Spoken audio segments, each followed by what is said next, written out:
but it's a lot more difficult. The US, they're cutthroat. It's very different negotiating over there than it is here. If you don't have some thick skin and a steadfast hand, then like you can get fucked really easy, like really easy.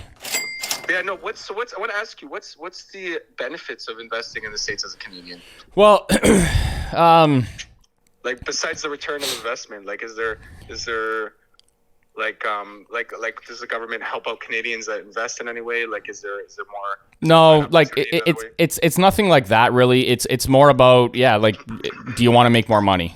That's really what it is. It's not. Okay. It's a lot more work. It's a lot more. There's a lot more diligence. It's a lot more expensive to be able to like. It's a lot different than Canada, where when you right off the bat, when you enter into, say, for example, a purchase agreement or whatever, it's the realtors that are involved, right?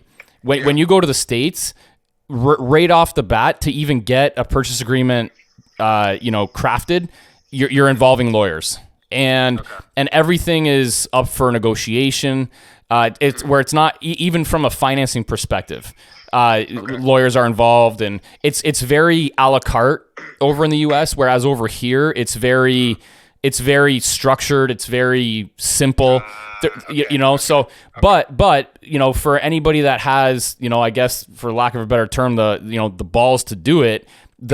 You have better returns in the States because there's more opportunity, there's more liquidity in terms of the ability to offload and purchase real estate. For example, over in Canada, there's a I guess I don't know if it's a documented ratio, but I've done some preliminary research on the ability to buy at scale in Canada, and for the most part, there's about 80% of all scalable real estate. And when I say scalable, I mean like, say for example, 20 units plus, that's good quality property, is mostly owned by institutional owners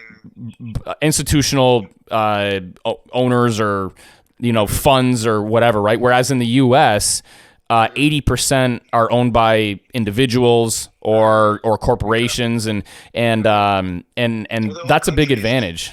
The country's run like a business. It is, and that's an inherent advantage. And then you have the 1031 exchange that doesn't deter people from offloading property because they're going to be hit with capital gains. They can defer it. So you have the ability to get in and out of property fairly easy without being taxed. Whereas if you so what ends up happening is it allows more property to hit the market, driving down the cost of the property, which inherently increases the return. Whereas over in Canada, if you do that, you're getting hit no matter what with a 26% at minimum capital gains tax, right? So you have situations like that allow liquidity and opportunity in the States, whereas over here, I've never seen a good quality property with decent opportunity really hit the market that didn't end up getting purchased by a large institution where it's either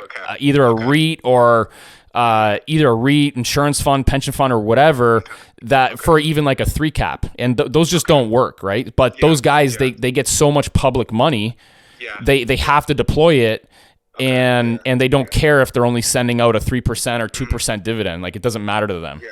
Right? Yeah, wow. Yeah. Dude, that just makes so much more sense to me. It really does, and that's why I'm doing it, right? Like, this wasn't like this wasn't, I had pipe dreams of always going to the States personally, but this was a personal move. This wasn't like, okay, I'm going to start a business and pull investors. That's not how this happened. Yeah.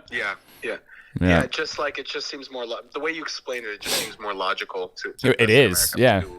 100%. There's a reason why you have big guys over there that own real estate personally in the billions, but you don't really see that over in Canada. Like, there's a reason. There is a reason. Exactly. It's the reason why it doesn't happen here. I appreciate you explaining that to me. Yeah. I had no idea, and it makes so much more sense. Yeah. There's just more opportunity, and the long and short of it is there's more opportunity, but it's a lot more difficult. The U.S. They're cutthroat. Like, it's very different negotiating over there than it is here. Like, if you don't have some thick skin and a steadfast hand, then like you can get fucked really easy, like really easy. How do you how confident are you in yourself and your team? Like how did you pick your team to do that? Like to find this because this location in Arizona, for example. Yeah. Like you picked your team's based in America, or you have a Canadian team, like lawyers and whatnot? Yeah. So I have, I work with an American lawyer that's based in Windsor. I work with my accountant, who's a good buddy of mine, as well as he's a U.S. and Canadian. He's a CA as well as a CPA, and he's got connections in the States, connections here. Same thing with the lawyer. He's based here, but he has connections all over. He went to school in Miami, so he's got connections all over town. They all have these internal discussion boards or whatever, where if they need help, they can reach out to different professionals across the country. And then I've got, my current team of, professionals here that I use, for all the other businesses that I've been using for 10 plus years. And then, and then to qualify properties, I use things like, even CoStar, different analytical data from the States. That's a good thing about the States too, is, Canada lacks the ability to pull data and data points unless you're, for example, a realtor, or they really just lack the ability to pull any kind of real-time data, where, in the States, they make it accessible to you. And they make it accessible to you, and they're a very data-driven, capitalistic environment over there, which really helps the process. So then once I qualify properties that meets very specific criteria, I fly down there and see it in person. And then I feel like that's one of the reasons why I've been good at real estate, is because, yes, I have certain criteria for property, but at the end of the day, really qualifying real estate is a gut check. And you got to feel it in your gut. And then if you don't have that gut feel, then you can't move on it. And I feel like the people that get hurt, things work on paper, but unless you see it in person, and unless it works, with your gut, unless you feel that, I feel like that's where people get hurt. And I feel that's where I've made a lot of good choices based off of that, and why I've been able to scale my portfolio, and where others get hurt or they're not able to scale is because of that differentiating factor.